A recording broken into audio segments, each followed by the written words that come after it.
മൃഗങ്ങൾ കാടിറങ്ങുന്ന ഒരു ജൈവ പ്രതിഭാസം അടുത്ത കാലത്ത് മാത്രമായി ഉണ്ടായ ഒന്നാണ്. ആനകളാണ് ഇപ്പോൾ ഏറ്റവും കൂടുതലായിട്ട് കാടിറങ്ങുന്നത്.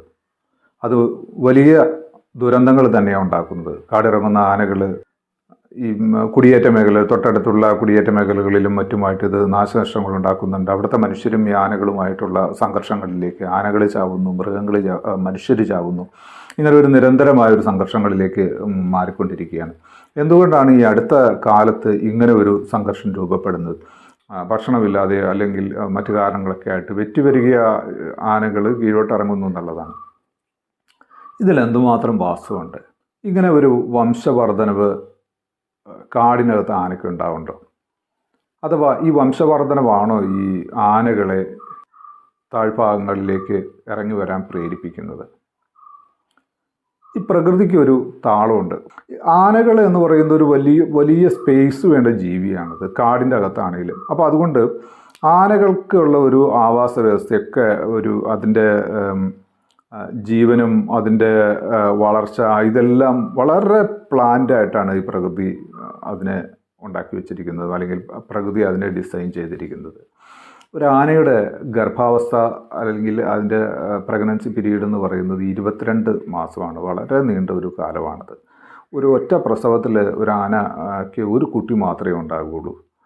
അതുകൂടാതെ ഈ ഒരു ആന അതിന് മെച്യൂരിറ്റി ആവണമെങ്കിൽ അല്ലെങ്കിൽ ഒരു സെക്സ്വൽ മെച്യൂർ ആകണമെങ്കിൽ അതിന് 12 വർഷം എടുക്കും.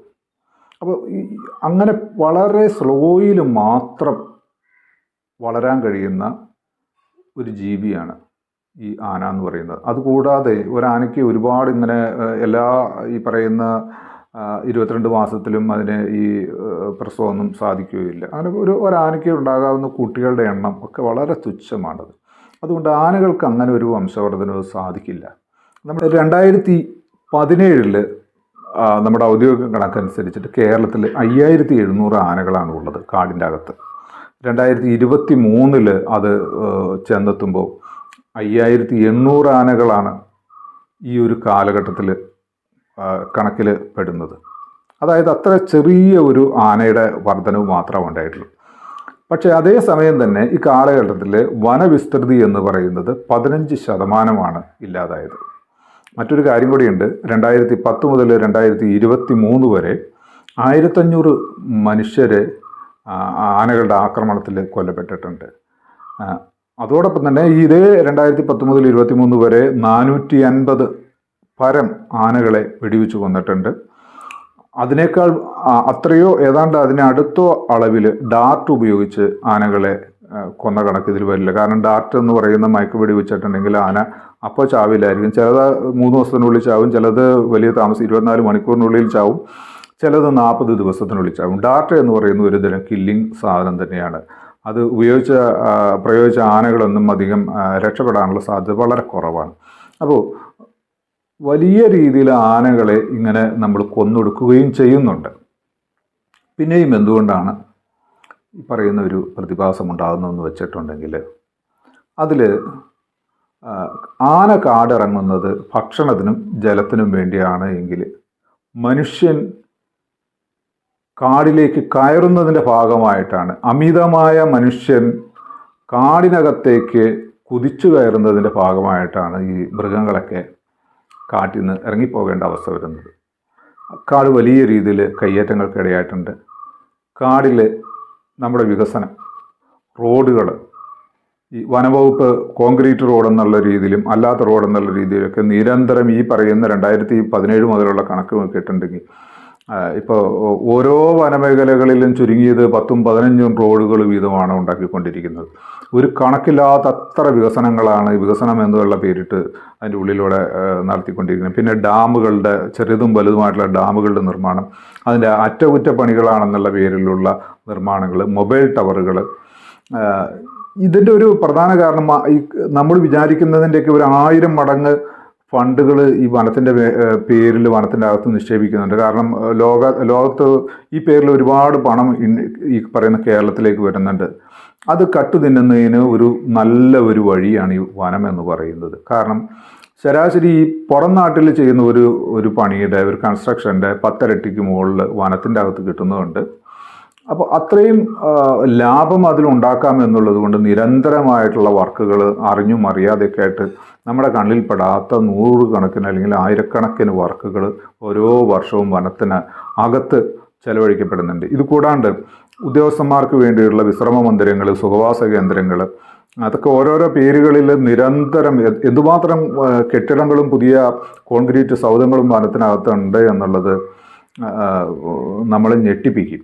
ഇതൊക്കെ തിരിച്ചറിയാതിരിക്കാനായിട്ടാണ് ഇത് വനത്തിൻ്റെ അകത്തേക്കുള്ള സാധാരണ സഞ്ചാരങ്ങൾ, ഈ പറയുന്ന പഠനങ്ങളും യാത്രകളും പരിസ്ഥിതിക്കാരെ ഒന്നും കയറ്റാതെ അല്ലെങ്കിൽ ജെനുവിൻ അന്വേഷകരെ ഒന്നും കയറ്റാതെ ഇതിങ്ങനെ സീൽ ചെയ്ത് വച്ചിരിക്കുന്നത് തന്നെ വലിയൊരു കാര്യമാണ്. ആന കാടിറങ്ങുന്നതിനുള്ളത് അവർ ഈ വനമേഖലയിലുള്ള ആളുകൾ തന്നെ പറഞ്ഞിരിക്കുന്ന ആനവേട്ട, ആനയുടെ സെക്യൂരിറ്റി ഒരു വലിയ പ്രശ്നമാണ്. ആനയെ സംബന്ധിച്ചിടത്തോളം അത് ഉൾക്കാടുകളിൽ കഴിയുന്നതിനേക്കാൾ സെക്യൂരിറ്റി അതിന് ഈ ജനവാസ കേന്ദ്രങ്ങളുടെ അടുത്ത് കിട്ടുന്നുണ്ട്.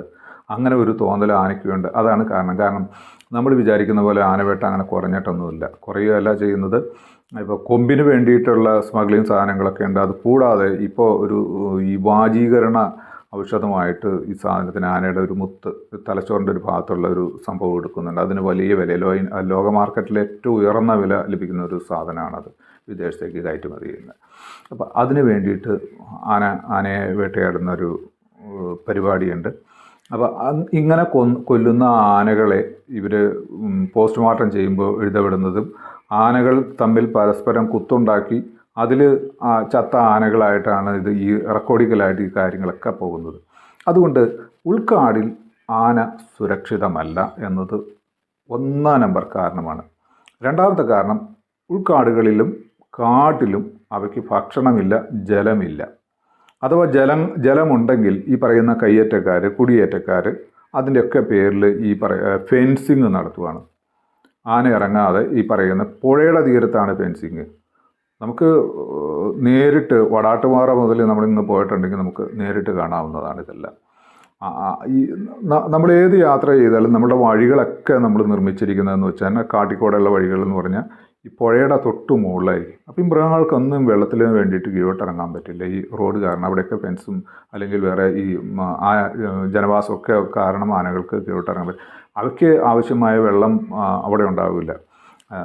മഴക്കാലത്തല്ലല്ലോ, വേനൽക്കാലത്താണല്ലോ ഈ സംഘർഷങ്ങളൊക്കെ ഉണ്ടാകുന്നത്. അപ്പോൾ ഇത് കാടിനകത്ത് അവയ്ക്കുള്ള ഭക്ഷണത്തിനുള്ള ഒരു സൗകര്യം ഉണ്ടാക്കി കൊടുക്കുകയും ജലത്തിനുള്ള ഒരു സൗകര്യം ഉണ്ടാക്കി കൊടുക്കുകയും ചെയ്തിട്ടുണ്ടെങ്കിൽ ഈ ഒരു പ്രശ്നം വലിയ രീതിയിൽ പരിഹരിക്കാവുന്നതേ ഉള്ളൂ. പിന്നെയുള്ള ഭക്ഷണം എന്ന് പറയുന്നത് നമ്മൾ കാടിൻ്റെ അകത്ത് നോക്കിയിട്ടുണ്ടെങ്കിൽ ഏറെക്കുറെ എല്ലാത്തരം നല്ല മരങ്ങളൊക്കെ ഇമാർ തട്ടിക്കൊണ്ട് പോയിട്ടുണ്ട്. ഇനിയിപ്പോൾ അതിൻ്റെ ഉള്ളിൽ പരമാവധി ഈ പറയുന്ന ഭക്ഷ്യയോഗ്യമായ സാധനങ്ങൾ ഉണ്ടാകുന്ന ഒന്നും അതില്ല. അടിക്കാടുകളില്ല. അടിക്കാടുകൾ വെട്ടാൻ വേണ്ടിയിട്ട് തന്നെ സർക്കാർ അതിന് ഫണ്ട് ഇറക്കുന്നുണ്ട്. അപ്പോൾ അടിക്കാടുകളില്ലാത്തത് കൊണ്ട് അതിൻ്റെ ഒരു ദുരന്തം എന്ന് പറയുന്നത് പല രീതിയിലും ഉണ്ടാവുക. പിന്നെ ഇല്ലികൾ, ആനയുടെ ഏറ്റവും വലിയ ഭക്ഷണ ശൃംഖലയിൽപ്പെടുന്നതാണ് ഇല്ലിത്തോട്ടങ്ങൾ എന്ന് പറയുന്നത്. ലോകത്തിലെ ഏറ്റവും വലിയ ഇല്ലിത്തോട്ടങ്ങൾ ഉണ്ടായിരുന്നത് മറയൂരടക്കം ഇന്ന് പോന്നിട്ടുണ്ടെങ്കിൽ ഈ പശ്ചിമഘട്ടത്തിലായിരുന്നു. അതിന്നില്ല, സമ്പൂർണ്ണമായിട്ടില്ല. ഇല്ല എന്നല്ല, സമ്പൂർണ്ണമായിട്ടില്ല. ലോകത്തിലെ ഏറ്റവും വലിയ ഈറ്റക്കാടുകൾ, ഏറ്റവും ജൈവ വൈവിധ്യമായുള്ള പൈതൃക ഫോറസ്റ്റ് എന്ന് വനം എന്ന് വിശേഷിപ്പിച്ചിരുന്നതാണ് ഈറ്റക്കാടുകൾ. അത് ഇന്നില്ല. ഇപ്പോൾ മൂന്നാമത്തെ കാര്യം, ഇതിന് ഈ മെഡിസിനൽ വാട്ടർ അല്ലെങ്കിൽ അത്തരത്തിലുള്ള ചില സാധനങ്ങൾ, ഇതിൻ്റെ ഒരു ആനകളുടെ ഒരു സ്ഥിരമായിട്ടുള്ള റൊട്ടീൻ യാത്രകളുണ്ട്. അതിന് ഓറുകൾ തേടിയുള്ള ഒരു യാത്രയൊക്കെ ഉണ്ട്. അത് ആ ഓറ് തേടി അത് യാത്ര ചെയ്യും. ചിലപ്പോൾ 20-30 കിലോമീറ്ററൊക്കെ യാത്ര ചെയ്യും. ഇതിൻ്റെ ഇടയിലെല്ലാം തന്നെ നമ്മൾ ഈ ഫെൻസിങ് കൊണ്ട് വെച്ചിട്ടുണ്ടെങ്കിൽ അത് അക്രമാസക്തമാണ്. അതൊരു വർഷത്തിലൊരു തവണ അത് അവിടെ വന്ന് കടന്നു പോകുന്ന ഒരു സിസ്റ്റം അതിനുണ്ട്.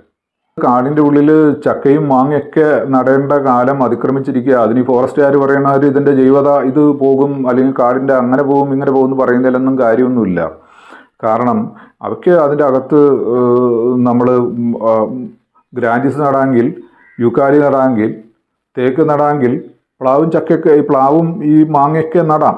അതുപോലെയുള്ള സാധനങ്ങളൊക്കെ അവൻ നടണം. അടിക്കാടുകളിൽ അത്തരത്തിലുള്ള പഴങ്ങളുണ്ടാകുന്ന സാധനങ്ങൾ നടേണ്ടി വരും. അങ്ങനെ വന്ന് അതിൻ്റെ ഒരു വനം എന്ന് പറയുന്നത് ഭക്ഷണം, സുഗമമായി ഭക്ഷണം കിട്ടുന്ന ഒരു, എല്ലാ ജീവജാലങ്ങൾക്കും സ്വയം ഭക്ഷണം കിട്ടുന്ന ഒരു സാഹചര്യം അതിലുണ്ട്. ഒരു സിസ്റ്റമാണത്. ആ സിസ്റ്റം പൊളിച്ചു കളഞ്ഞത് മനുഷ്യരും അവരുടെ ഇടപെടലുകളും, പ്രത്യേകിച്ച് ഫോറസ്റ്റ് ഡിപ്പാർട്ട്മെൻറ്റ് വലിയ പങ്കുണ്ടത്.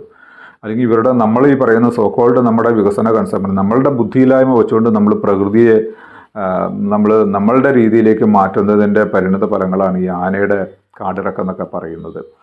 പിന്നെ ഏറ്റവും ഗുരുതരമായൊരു കാരണം എന്ന് പറയുന്നത് ഈ വനങ്ങളുടെ കണ്ടിന്യൂറ്റി നഷ്ടപ്പെട്ടത്. ഇപ്പോൾ ആനകളൊരു പർട്ടിക്കുലർ സ്ഥലത്ത് ജീവിക്കുകയാണ്, അതിൻ്റെ തൊട്ടടുത്തുള്ള വനത്തിലേക്ക് അവ യാത്ര ചെയ്യുന്നതിന് അതിന് കഴിയില്ല. കാരണം ഒരു ആന എന്ന് പറയുന്നത് ഒരു ദിവസം ഒരു 50 കിലോമീറ്റർ അതിന് യാത്ര ചെയ്യണം. അങ്ങനെ നിരന്തരമായ യാത്രയാണ് ഈ ആന എന്ന് പറയുന്നത്.